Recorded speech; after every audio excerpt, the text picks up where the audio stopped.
The UK has renewed hopes a post-Brexit trade deal with the European Union could be agreed in days as the two negotiating teams enter a crucial phase as the clock ticks down to the end of the transition period on December 31. Negotiating teams led by the EU's Michel Barnier and the UK's David Frost have been meeting for further crunch talks in London throughout this week. But they are not expected to equate to a significant breakthrough despite progress needing to be made soon if a new agreement is to be in place when the current arrangements expire in a little under 2 months. The EU wants a deal in place by mid-November so it can be ratified by leaders throughout the bloc by the time the UK leaves the customs union and single market.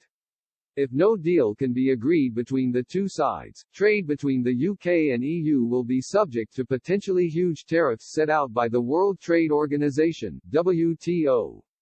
Several stumbling blocks still remain, including the level playing field measures aimed at preventing unfair competition on issues including state subsidies, the ongoing row over fishing rights, and how any UK-EU deal will be governed. But a senior member of Mr. Johnson's government and cabinet team has offered hope the UK could agree a post-Brexit trade deal with the EU as soon as next week. Housing Secretary Robert Jenrick told BBC Radio, "We hope that in the days ahead, admittedly time is short, but in the days ahead both sides will be able to reach agreement and the EU will show some further flexibility in those respects if it can."